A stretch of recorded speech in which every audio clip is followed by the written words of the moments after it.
ఓం నమో వెంకటేశాయ. జ్యోతిషతాంత్రం ఛానల్కి స్వాగతం. ఈ వీడియోలో ఒక జాతకంలో గ్రహ పరివర్తన, నక్షత్ర పరివర్తన జరిగినప్పుడు ఎటువంటి ఫలితాలు ఉంటాయి, ఇవి ఎలాంటి మంచి ఫలితాలు ఇస్తాయి, అలాగే ఎలాంటి సమస్యలను ఇస్తాయి, వీటిని ఎలా అర్థం చేసుకోవాలి, ఇలాంటి విషయాలు తెలియచేస్తాను.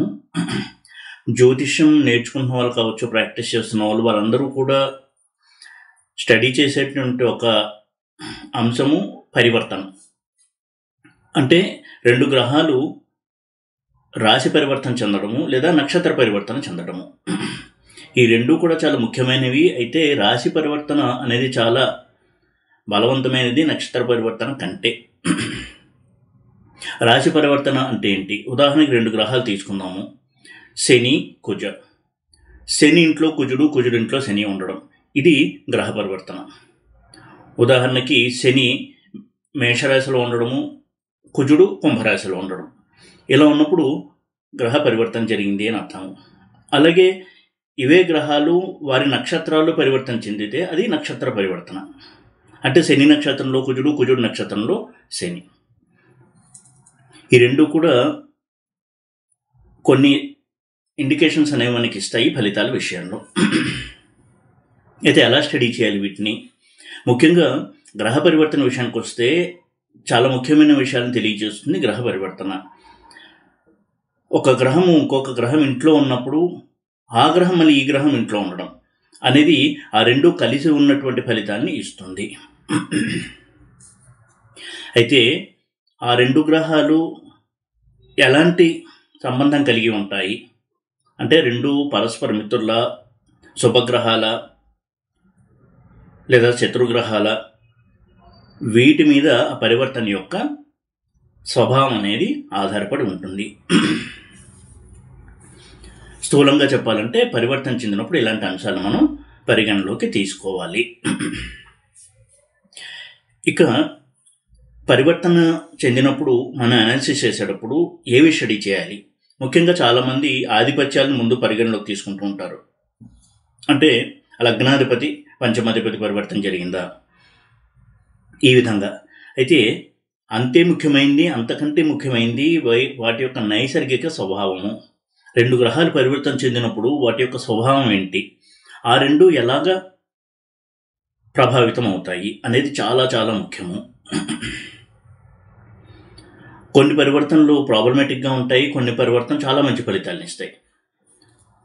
మొదట నైసర్గిక లక్షణాలు ఎలా ఉంటాయి అనేది స్టడీ చేయాలి. ఆ తర్వాత వాటి యొక్క ఆధిపత్యాలు ఏంటి, అలాగే పరివర్తన చెందినప్పుడు ఏదైనా గ్రహం నీచలో ఉందా, లేదా ఏదైనా గ్రహం ఉచ్చలో ఉందా, ఇలా కూడా మనం కొంత అనాలిసిస్ అనేది చేయాల్సి ఉంటుంది.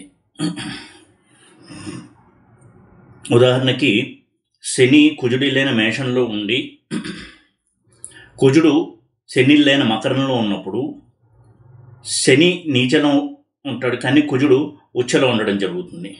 దానివల్ల శనికి నీచభంగము, ఈ విధంగా ఆ లక్షణాలన్నీ కూడా మారుతూ ఉంటాయి. కాబట్టి ఇలాంటి అన్ని అంశాలని మనం పరిగణలోకి తీసుకుని పరివర్తన యొక్క ఫలితాలని మనం బేరీజు వేయవలసి ఉంటుంది. ఇక నైసర్గిక లక్షణాలని కనుక మనం పరిగణలోకి తీసుకున్నట్టయితే, నైసర్గిక లక్షణం అంటే స్వభావం, ఆ గ్రహాల యొక్క స్వభావం. చంద్రుడు మనఃకారకుడు, రవి ఆత్మకారకుడు, పవర్, అథారిటీ, ఈగో ఇవన్నీ సూచించే గ్రహం. కుజుడు అగ్రెసివ్ ప్లానెట్, మొండితనం, పట్టుదల, పంక్చువాలిటీ, క్రమశిక్షణ ఇవన్నీ సూచించే గ్రహం కుజుడు. బుధుడు లాజికల్ థింకింగ్, తెలివితేటలు, ఫాస్ట్గా ఆలోచించడము, మ్యాథమెటిక్స్, ఆస్ట్రాలజీ, ప్రింట్ మీడియా ఇవన్నీ సూచించే గ్రహం బుధుడు. గురువు నాలెడ్జ్, డివైన్ నాలెడ్జ్, శాస్త్రజ్ఞానము, పురాణ జ్ఞానము, అలాగే లీగల్ అఫైర్స్ అంటే లాకి సంబంధించినటువంటి ఫీల్డ్లో చదువు కావచ్చు, వృత్తి కావచ్చు, జ్యుడిషియరీ సిస్టమ్, బ్యాంకింగ్, ఇటువంటి రంగాల్లో వృత్తి, వ్యాపారాలు. శుక్రుడి విషయానికి వస్తే వివాహానికి సంబంధించిన ఫలితాలు, ప్రేమకు సంబంధించినటువంటి విషయాలు, రిలేషన్షిప్కి సంబంధించినటువంటి విషయాలు, అంటే సంబంధాలు, మానవ సంబంధాలు, అది ఏదైనా కావచ్చు, లవర్స్ కావచ్చు, ఇంట్లో కుటుంబ సభ్యుల మధ్య రిలేషన్ కావచ్చు, ఫ్రెండ్స్ కావచ్చు, ఇవన్నీ సూచించేది శుక్రుడు. శని కర్మకారకుడు, వాళ్ళు చేసేటువంటి వృత్తి అందులో రాణించడము, వారి యొక్క మారల్ వాల్యూస్ నైతిక విలువలు. నెగిటివ్ సైడ్ చూసినట్టయితే డిప్రెషన్, లోన్లీగా ఫీల్ అవ్వడము, ఒంటరితనాన్ని కోరుకోవడము, ఇలాంటివన్నీ సూచించే ప్లానెట్ శని. ఈ గ్రహాలు పరస్పరం కనుక పరివర్తన చెందితే వాటి యొక్క రాశిలో ఎలాంటి ఫలితాలు ఉంటాయి? అయితే నక్షత్ర ఫలితాన్ని కూడా కొంతవరకు ఈ లక్షణాలను మనం అప్లై చేయొచ్చు. ఇక్కడ రాశి ఫలితాల గురించి నేను ఎక్కువగా డిస్కస్ చేస్తున్నాను. అందులో కొంత ప్రాబ్లమేటిక్ ఎక్స్చేంజ్ అనేది ఉంటాయి, అంటే కొన్ని సమస్యాత్మకమైనటువంటి పరివర్తనలు. ఉదాహరణకి చంద్రకుజ పరివర్తన, ఇది కొంతవరకు మానసికంగా కొంత చంచల స్వభావము, ఉద్రేక స్వభావము ఇవి కలిగించేటువంటి ఒక కాంబినేషన్గా చూడొచ్చు. ఒక్కొక్కసారి తీవ్రంగా డిప్రెస్ అవ్వడము, ఎక్కువగా ఉద్వేగపడము, ఈ భావోద్వేగాలు ఎక్కువగా ఉండేటువంటి పరివర్తన. చంద్రకుజులు పరివర్తన చెందినప్పుడు చంద్రుడు మేషరాశిలో ఉండి కుజుడు కర్కాటక రాశిలో ఉండడం, ఇదొక సినారియో. ఇక్కడ చంద్రుడు కుజుడు పరివర్తన చెందారు, కానీ ఇక్కడ కుజుడు నీచలో ఉన్నాడు. అంటే వీరికి తల్లితో సంబంధం బాగుంటుంది, ఫస్ట్ పాయింట్. అయితే కొంతవరకు ఈజీగా డిప్రెస్ అయ్యేటువంటి నేచర్ ఉంటుంది, త్వరగా ఉద్వేగానికి లోనవ్వడము, త్వరగా తన్ని తాను తక్కువ చేసుకోవడము, ఇటువంటి కొంత భావోద్వేగాలు ఉంటాయి. కోపం కూడా త్వరగా వస్తుంది, అంతే త్వరగా వెళ్ళిపోతుంది. అయితే ఇక్కడ చంద్రుడు స్ట్రాంగ్గా ఉన్నాడు, కుజుడు నీచలో ఉన్నాడు. ఇదే కుజుల పరివర్తన ఉదాహరణకి చంద్రుడు వృశ్చిక రాశిలో ఉండి కుజుడు కర్కాటక రాశిలో ఉన్నట్టయితే ఇక్కడ చంద్రుడు నీచలో ఉంటాడు. ఇది మరింతగా మూడ్ స్వింగ్స్ని కలిగించేటువంటి ఎక్స్చేంజ్ ఇది. అయితే వారికి దైవభక్తి, అలాగే ఆకల్ట్ సైన్సెస్ మీద ఇంట్రెస్ట్, ఇవన్నీ కూడా ఉండేటువంటి అవకాశం ఉంటుంది. ఇక్కడ నేను లగ్నాన్ని ఆధారం చేసుకుని డీటెయిల్గా నేను అనాలిసిస్ చేయట్లేదు, కేవలం నైసర్గిక స్వభావాల రీత్యా ఎలా ఉంటుంది అనేది చెప్పడానికి ట్రై చేస్తున్నాను. అదేవిధంగా రవిచంద్రుల పరివర్తన, అంటే రవి కర్కాటకంలో, చంద్రుడు సింహంలో ఉండడం. ఇలా ఉన్నప్పుడు కూడా ఎక్కువగా మూడీ పర్సన్స్గా ఉంటారు. ఎందుకంటే అమావాస్య తర్వాత పుట్టిన వారికి ఇటువంటి ఒక ఎక్స్చేంజ్ అనేది ఉంటుంది. అంటే రవి కర్కాటకంలో దక్షిణాయనంలో వస్తాడు, అప్పుడు అమావాస్య అయిన తర్వాత చంద్రుడు ఎప్పుడైతే సింహరాశిలోకి వస్తాడో అప్పుడు ఈ పరివర్తనను మనం చూడొచ్చు. ఏదైనా సాధించాలంటే పట్టుదల ఎక్కువగా ఉంటుంది, రిస్క్ తీసుకునైనా సరే మనం ఏదైనా సరే ఒక పెద్ద పనిని సాధించాలి, జీవితంలో ఉన్నత స్థానానికి రావాలి, అందరు నన్ను గుర్తించాలి, ఇటువంటి ఒక తాపత్రయం అనేది ఎక్కువగా ఉంటుంది. ఎందుకంటే సింహరాశిలో చంద్రుడు ఉన్నాడు అంటే వారికి ఇటువంటి ఒక నాయకత్వ లక్షణాల పట్ల ఆపేక్ష ఎక్కువగా ఉంటుంది. తాను ఎప్పుడు ఉన్నత స్థానంలో ఉండాలి, నంబర్ 1గా ఉండాలి, అందరూ తనని గుర్తించాలి, ఇటువంటి ఒక సైకాలజీ ఉండేటువంటి అవకాశం ఉంటుంది. రవి కూడా ఎక్స్చేంజ్ అయ్యాడు కాబట్టి, పరివర్తన చెందాడు కాబట్టి చంద్రుడితో. అదేవిధంగా రవికుజుల పరివర్తన, ఇది కొంతవరకు ప్రాబ్లమాటిక్ ఎక్స్చేంజ్ అని చెప్పాలి. అంటే రవి మేషంలో ఉదాహరణకి, కుజుడు సింహంలో కనుక్కున్నట్టయితే ఇక్కడ రవి ఉచ్చ పొందుతాడు. దీనివల్ల వారికి జీవితంలో ఉన్నత స్థానానికి ఎదగాలి అనేటువంటి బలమైనటువంటి కాంక్ష ఉంటుంది. ఇది కొంత నెగిటివ్గా కనుక్కున్నట్టయితే చేసేటువంటి వృత్తిలో అనైతికమైనటువంటి మార్గంలో వెళ్ళైనా సరే ఉన్నత స్థానానికి చేరుకోవాలనేటువంటి ఒక తాపత్రయం ద్వారా కొన్నిసార్లు చిక్కుల్లో కూడా పడేటువంటి అవకాశం ఉంటుంది. అంటే ఈ ఫాల్స్ ఈగో కూడా వారిని డామినేట్ చేస్తూ ఉంటుంది. ఏదైనా అనుకుంటే ఎలా అయినా సరే సాధించాలి అనేటువంటి ఒక తాపత్రయము, ఒక టఫ్ పర్సన్స్గా ఉంటారు, క్రూర స్వభావం కూడా ఉంటుంది నేచర్లో. ఇలాంటి కొంత అవకాశం ఉండే సూచనలు ఇవన్నీ కూడా కాంబినేషన్స్. ఇదే కుజుడు సింహంలో ఉండి రవి వృశ్చికంలో ఉంటే ఈ తీవ్రత అనేది తగ్గుతుంది. ఇక శనికుజుల పరివర్తన ఇది కూడా ప్రాబ్లమాటిక్ ఎక్స్చేంజ్ అనే చెప్పాలి. ఏ స్థానంలో వారు పరివర్తన చెందారో అనే దాన్ని బట్టి కొంతవరకు ఆ స్థానానికి సంబంధించినటువంటి ఫలితాల్లో అప్స్ అండ్ డౌన్స్ ఎక్కువ ఉంటాయి, ఘర్షణ ఎక్కువగా ఉంటుంది. ఇందాక ఒక సినారియో చెప్పాను, శని మేషంలో ఉండి కుజుడు మకరంలో ఉన్నట్టయితే ఇక్కడ కుజుడు ఉచ్చ చెందుతాడు.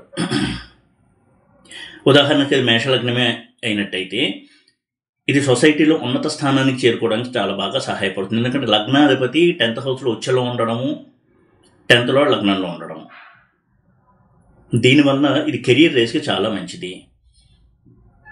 చాలా అడ్డంకుల్ని, ప్రతికూల పరిస్థితిని దాటుకుని ఉన్నత స్థానానికి చేరుకుంటారు ఇటువంటి జాతకులు. అలాగే కుజ శుక్ర పరివర్తన ఇది మ్యారిటల్ హ్యాపీనెస్కి అంత మంచిది కాదు. వైవాహికపరమైనటువంటి డిస్టర్బెన్సెస్ ఎక్కువ ఉంటాయి, లవ్ ఫెయిల్యూర్సు. ఇదే అబ్బాయిల విషయంలో పరస్త్రీయ వ్యామోహము కలిగించేటువంటి అవకాశం ఉండేటువంటి ఎక్స్చేంజ్ ఇది. అదేవిధంగా రవి శుక్రుల పరివర్తన ఇది కూడా మ్యారిటల్ హ్యాపీనెస్కి కొంతవరకు మంచిది కాదు. ఈ విధంగా వాటి స్వభావాన్ని అనుసరించి కూడా మనం ముందు పరివర్తనను అనలైజ్ చేయాలి, ఆ తర్వాత ఆధిపత్యాలు. అలాగే శుభగ్రహాల పరివర్తన ఇప్పుడు కొంత మంచి ఫలితాలనే ఇస్తుంది. ఇక్కడ ఆధిపత్యాన్ని కన్సిడర్ చేయకపోతే కొంతసేపు ఆధిపత్యాలను పక్కన పెట్టి బుధ శుక్రుల పరివర్తన, బుధ గురువుల పరివర్తన ఇది కొంతవరకు ఆ తీవ్రత అనేది ఎక్కువ ఉండదు ఇచ్చేటువంటి ఫలితాల్లో, అంటే దుష్ఫలితాల్లో. నైసర్గికంగా శుభులైనా కానీ వారు పాపాధిపత్యం తీసుకుంటే కొంత ఆ నెగిటివ్ ఎఫెక్ట్ ఉంటుంది, కానీ నైసర్గిక శుభులు కాబట్టి కొంతవరకు అది బెటర్. ఇక ఆధిపత్యాలు రీచ్ వచ్చినట్టయితే కేంద్ర కోణాధిపతుల పరివర్తన చాలా మంచిది. లగ్నాధిపతితో వేరే కేంద్రాధిపతి కానీ కోణాధిపతి కానీ పరివర్తన చెందడం అనేది చాలా మంచిది ఇన్ జనరల్. అలాగే ఏ కేంద్రాధిపతి ఇంకో కోణాధిపతితో పరివర్తన చెందిన చాలా మంచిది. ఇక కొన్ని ధనయోగాలు ఉన్నాయి. 2nd lord 11th lord exchange అవ్వడం, అంటే 2nd లార్డ్ 11th హౌస్లో, 11th లార్డ్ 2nd హౌస్లో, ఇది అద్భుతమైన ధనయోగము. 10th lord 11th lord exchange కెరీర్కి చాలా మంచిది. లగ్నాలార్డ్ 2nd లార్డ్ అంటే లగ్నాధిపతి ద్వితీయాధిపతి పరివర్తన ఇది ధనయోగము. లగ్నాధిపతి లాభాధిపతి పరివర్తన ఇది ధనయోగము. భాగ్యాధిపతి ద్వితీయాధిపతి పరివర్తన ఇది ధనయోగము. 2nd lord 9th lord exchange. అలాగే 9th లార్డ్ 10th లార్డ్ ఇది కర్మాధిపతి యోగం అవుతుంది. కెరియర్ రైజ్కి చాలా మంచిది. కెరియర్లో వాళ్ళు చాలా ఉన్నత స్థానానికి చేరుకుంటారు, ఉన్నతమైనటువంటి కెరియర్లో ఉంటారు. సివిల్ సర్వెంట్స్ గాను, అంటే సమాజంలో చాలా ఉన్నత శ్రేణికి చెందినటువంటి కెరియర్లో ఉంటారు. వారి యొక్క పనితనం గురించి వారికి చాలా పేరు ప్రఖ్యాతులు వస్తాయి 9th లార్డ్ 10th లార్డ్ కనుక ఎక్స్చేంజ్ అయినట్టయితే. ఈ విధంగా ఈ 2, 5, 9 2, 5, 9, 11 ఈ స్థానాల అధిపతుల పరివర్తన అనేది చాలా చాలా మంచిది. 5th లార్డ్ కూడా 5th lord 11th lord exchange, 2nd lord 5th lord exchange, 5th lord 9th lord exchange ఇవన్నీ కూడా చాలా మంచి పరివర్తనలుగా మనం తీసుకోవాలి. అలాగే 3rd లార్డ్ స్పెసిఫిక్గా కొంత స్టడీ చేసినట్టయితే 3rd లార్డ్ గురించి కొంత చెప్పబడింది. 3rd లార్డ్ ఎక్స్చేంజ్ అనేది కలయోగంగా చెప్పబడింది. అంటే 3rd హౌస్ అనేది కొంతవరకు నెగిటివ్ రిజల్ట్స్ ఇచ్చేటువంటి హౌస్గా కూడా చెప్పారు. 3, 6, 11 ఇవి పాపస్థానాలకు కూడా చెప్పారు. అందులో 3rd లార్డ్ కనుక ఇతర స్థానాధిపతితో పరివర్తన చెందితే ఆ ఫలితాల్లో విషయంలో కొంతవరకు ఆటుపోట్లు ఉండడము, అడ్డంకులు ఉండడము, కొన్ని సందర్భాల్లో క్రూర స్వభావంతో ఉన్నత స్థానానికి చేరుకోవడము, ఇలాంటి ఫలితాలను కూడా మనం చూడాల్సి ఉంటుంది. కొన్ని పరివర్తనలు స్వభావం మీద ఇంపాక్ట్ చూపిస్తాయి. ఉదాహరణకి శనిచంద్రుల పరివర్తన జరిగినట్టయితే వారికి మొండితనం అనేది ఎక్కువగా ఉంటుంది, మూడ్ స్వింగ్స్ ఎక్కువగా ఉంటాయి, ఉద్రేకాలు ఎక్కువగా వస్తుంటాయి. అంటే తీవ్రంగా కుంగిపోవడం లేదా తీవ్రంగా ఆనందపడడం, ఇటువంటి స్వభావం ఉంటుంది శనిచంద్రుల పరివర్తన. ఇక తృతీయాధిపతి విషయానికి వచ్చినట్టయితే 3rd లార్డ్ కొన్ని స్పెసిఫిక్ పరివర్తనలు నేను ఇక్కడ మెన్షన్ చేస్తాను. ఉదాహరణకి 3rd లార్డ్ కనుక 7th లార్డ్తో పరివర్తన చెందితే ఇది స్టేబుల్ మ్యారేజ్ ఇస్తుంది. కానీ మ్యారేజ్ అయిన తర్వాత కొంతవరకు ఇద్దరి మధ్య అండర్స్టాండింగ్ రావడానికి కొంత సమయం పట్టేటువంటి అవకాశం ఉంటుంది. అయితే third house, seventh house 5-9 relation కలిగి ఉంటాయి. అంటే థర్డ్ హౌస్ నుంచి fifth house seventh house, seventh house నుంచి నైన్త్ హౌస్ థర్డ్ హౌస్. కాబట్టి వీటి పరివర్తన మంచిది. అయితే ఆ హౌసెస్ అనేవి మ్యారేజ్కి రిలేటెడ్ హౌసెస్ కాబట్టి సెవెంత్ హౌస్ కొంత టైం తీసుకున్నప్పటికీ ఇద్దరి మధ్య అండర్స్టాండింగ్ బాగుంటుంది, లాంగ్ మ్యారీడ్ లైఫ్ ఉంటుంది. మ్యారేజ్ తర్వాత వీరు లైఫ్లో ప్రాస్పెరిటీ చూస్తారు. అలాగే వర్కింగ్ స్పౌస్ రావడానికి అవకాశం ఉంటుంది. అలాగే భార్య సహకారంతో వ్యాపారం చేయడము, దాంట్లో రాణించడము, ఇలాంటివి మనం చూడవచ్చు. అలాగే థర్డ్ లార్డ్, 10th లార్డ్ పరివర్తన. థర్డ్ హౌస్, 10th హౌస్ ఈ రెండు 6-8 రిలేషన్ కలిగి ఉంటాయి. అంటే థర్డ్ హౌస్కి 8th హౌస్ 10th హౌస్ అవుతుంది, 10th హౌస్కి 6th హౌస్ థర్డ్ హౌస్ అవుతుంది. అందుకే వీరికి కెరియర్లో అప్స్ అండ్ డౌన్స్ ఎక్కువ ఉంటాయి. కానీ తనకంటూ ఒక విలక్షణమైన శైలి ఉండి కెరియర్లో తన ముద్రను తాను వేసుకుని ఉన్నత స్థానానికి చేరుకుంటారు, ఇలాంటి పరివర్తన కనుక ఉన్నట్టయితే. అలాగే లగ్నాధిపతి, తృతీయాధిపతి పరివర్తన కూడా మనోధైర్యానికి చాలా మంచిది. ఈ విధంగా చూడాల్సి ఉంటుంది. అయితే ఇక్కడ గ్రహం లగ్నాధిపతి నీచలో ఉండకూడదు. ఉదాహరణకి సింహ లగ్నానికి అధిపతి రవి తొలలో ఉండి శుక్రుడు సింహంలో కనుక్కున్నట్టయితే, ఉదాహరణకి సింహ లగ్నమే తీసుకున్నాము. లగ్నాధిపతి రవి తృతీయంలో, తృతీయాధిపతి శుక్రుడు లగ్నంలో కనుక్కున్నట్టయితే కొంత క్రిటికల్ సిచ్యువేషన్స్ వచ్చినప్పుడు కూడా తడబడేటువంటి అవకాశం ఉంటుంది. వారి మనోబలం కొంచెం డౌన్ అవుతుంది, మళ్ళీ వాళ్ళు పికప్ చేసుకుంటూ ఉంటారు. ఇటువంటి ఒక ధోరణి మనం కొంచెం గమనించాల్సి ఉంటుంది. సాఫ్ట్ నేచర్ ఉండేటువంటి వ్యక్తులుగా ఉంటారు. ఎందుకంటే ఇక్కడ లగ్నాధిపతి అయినట్టు రవి నీచలో ఉండడం, యాక్చువల్గా రవి నీచలో ఉండడం అనేది మంచిది. ఆవేశంగా ఫాల్స్ ఈగోకి వెళ్ళి తప్పుడు నిర్ణయాలు తీసుకోకుండా ఉంటారు. అయితే కెరియర్లో కొంత అప్స్ అండ్ డౌన్స్ వచ్చినప్పటికీ కూడా వారు కొంత మానసికంగా డౌన్ అయ్యి ఇబ్బంది పడినా మళ్ళీ తేరుకుని ముందుకు వెళ్తూ ఉంటారు. ఇక third lord, second lord exchange ఇది ధనయోగానికి చాలా మంచిది. అయితే థర్డ్ హౌస్, సెకండ్ హౌస్ అనేవి 2-12 రిలేషన్ కలిగి ఉంటాయి. అంటే థర్డ్ హౌస్కి 12th హౌస్ అనేది సెకండ్ హౌస్, సెకండ్ హౌస్కి సెకండ్ హౌస్ థర్డ్ హౌస్. కాబట్టి ఫినాన్షియల్గా గ్రోత్ ఉంటుంది. మధ్య మధ్యలో కొన్ని అప్స్ అండ్ డౌన్స్ వచ్చినా ఇది ధనయోగానికి, కెరియర్ గ్రోత్కి, ఒక బిజినెస్ స్థాపించి దాంట్లో పైకి రావడానికి, దాని ద్వారా ఫినాన్షియల్ స్టేటస్ ఇంప్రూవ్ అవ్వడానికి మంచిది ఈ ఎక్స్చేంజ్. అలాగే third lord, 5th lord exchange ఇది క్రియేటివ్ ఫీల్డ్లో రాణించడానికి. వారు క్రియేటివ్ వ్యక్తులుగా ఉంటారు, కళాహృదయం ఉన్న వ్యక్తులుగా ఉంటారు. మూవీస్లో రాణించడం కావచ్చు, కళారంగాల్లో రాణించడానికి ఈ కాంబినేషన్ బాగా హెల్ప్ చేస్తుంది. అలాగే సింగర్స్గా, డాన్సర్స్గా రాణించడం కూడా ఈ కాంబినేషన్, ఈ ఎక్స్చేంజ్ అనేది చాలా మంచిది. ఇక దుస్థానాల విషయానికి వచ్చినట్టయితే 6, 8, 12 ఇవి దుస్థానాలు. 6th lord, 8th lord, 12th lord పరస్పరం ఎక్స్చేంజ్ అయితే ఇది చాలా మంచిది. ఉదాహరణకి 6th లార్డ్ 8th హౌస్లో ఉంటే అది విపరీత రాజయోగం. కానీ ఇదే 8th లార్డ్ మళ్ళీ 6th హౌస్లో వచ్చి ఎక్స్చేంజ్ అయితే విపరీత రాజయోగం అనేది క్యాన్సిల్ అవుతుంది, కానీ మంచి ఫలితాలే ఇస్తుంది. ఉదాహరణకి 6th lord, 8th lord exchange కనుక ఉన్నట్టయితే వారికి కెరియర్ అనేది చాలా బాగుంటుంది, స్ట్రాంగ్గా ఉంటుంది. కెరియర్లో వారు పైకి వస్తారు. కెరియర్ రేజ్కి ఇది చాలా మంచిది బిజినెస్ కంటే. అది కూడా లీగల్ ప్రొఫెషన్స్, లోన్స్ ఇచ్చేటువంటి డిపార్ట్మెంట్లో, బ్యాంకింగ్ రంగం, ఇలాంటి వాటిలో రైజ్ అవ్వడానికి చాలా బాగా సహాయపడుతుంది ఎక్స్చేంజ్ అనేది.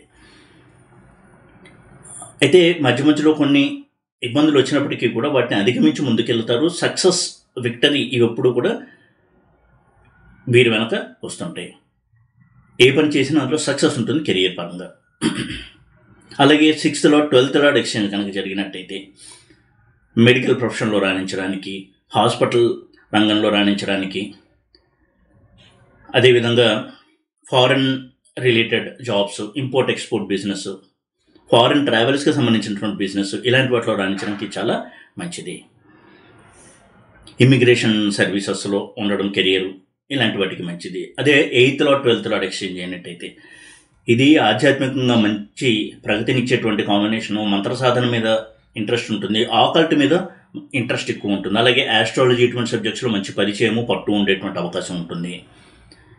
ఇతరుల నష్టం మీద ధనాన్ని సంపాదించడం, అంటే ఇన్సూరెన్స్ ద్వారా ధన లాభం. అలాగే ట్యాక్స్ పేయింగ్, దీనికి సంబంధించిన ప్రొఫెషన్లో రాణించడము. ఇలాంటి చాలా మంచి రిజల్ట్స్ ఇస్తుంది ఈ పరివర్తన 8th lot 12th lot exchange అనేది. అయితే ఇందాక చెప్పినట్టుగా ఒక్కొక్కసారి ఎక్స్చేంజ్ జరిగినప్పుడు ఒక ప్లానెట్ నీచలో ఉండొచ్చు, ఒక ప్లానెట్ ఉచ్చలో ఉండొచ్చు. ఇలా ఉన్నప్పుడు కొంతవరకు ఆ నీచ చెందిన ప్లానెట్ రిజల్ట్స్లో కొంత తగ్గుదల ఉంటుంది. అయితే ఎక్స్చేంజ్ జరిగింది కాబట్టి నీచ భంగం అవుతుంది. దానివలన ఇనీషియల్గా కొంత ప్రాబ్లం వచ్చిన తర్వాత మళ్ళీ సక్సెస్ అనేది అందుకుంటారు, నీచ భంగం జరిగింది కాబట్టి. ఉచ్చలో ఉన్న ప్లానెట్ కూడా ఎక్స్చేంజ్ చెందినప్పుడు చాలా మంచి ఫలితాలని ఇస్తుంది. క్లుప్తంగా ఎక్స్చేంజ్ అనేది అన్ని రకాల ఫలితాలని ఇవ్వగలిగేటువంటి ఒక అంశము. అది ఆధిపత్యాన్ని అనుసరించి, నైసర్గిక స్వభావాన్ని అనుసరించి మనం రిజల్ట్స్ని బేరీజు వేయాలి. ఇదే దుస్థానాలు కేంద్ర కోణాధిపతులతో పరివర్తన చెందినప్పుడు కొంతవరకు నెగిటివ్ రిజల్ట్స్ ఉంటాయి ఆ ఎక్స్చేంజ్లో. ఉదాహరణకి 6th lot 5th lot 6th lot exchange, ఇది సంతానపరమైనటువంటి సమస్యలు ఇచ్చే అవకాశం ఉంటుంది. లగ్న లాట్ 6th లాట్ ఎక్స్చేంజ్ అయితే అనారోగ్య సమస్యలు, అది ఏ గ్రహం ఎక్స్చేంజ్ అయింది అనే దాన్ని బట్టి కూడా మనం రిజల్ట్స్ని చూడాల్సి ఉంటుంది. ఉదాహరణకి లగ్నం బుధుడి లగ్నం అయ్యి 6th లాట్తో ఎక్స్చేంజ్ అయినట్టయితే, మిథున లగ్నము, లగ్నంలో కుజుడు, 6th బుధుడు, ఇది కొంతవరకు సైకలాజికల్గా కాస్త డిప్రెషన్ ఈజీగా రావడము, ఇటువంటి సమస్యలు ఉండే అవకాశం ఉంటుంది. అయితే వారు ఎప్పుడైతే దీని మీద ఎక్కువ ఫోకస్ పెడతారో వారి యొక్క స్పిరిచువల్ గ్రోత్, సైకలాజికల్ గ్రోత్ అనేది బాగుంటుంది. ఆ విధంగా మనం అర్థం చేసుకోవాల్సి ఉంటుంది. ఎక్స్చేంజ్ చేసింది అంటే మనకి అందులో కృషి చేయమని ఒక ఇండికేషన్స్ ఇస్తూ ఉంటాయి ప్లానెట్స్. ఈ విధంగా మనం స్పెసిఫిక్గా నైసర్గిక లక్షణాలు, ఆధిపత్యాలు పరిగణలోకి తీసుకుని ఈ ఎక్స్చేంజ్ యొక్క ఫలితం ఎలా ఉంటుంది అని మనం ఒక అవగాహనకి రావాల్సి ఉంటుంది. ఈ వీడియో కనుక మీకు నచ్చినట్టయితే లైక్ చేసి, షేర్ చేసి, సబ్స్క్రైబ్ చేయండి. ఓం నమో వెంకటేశాయ.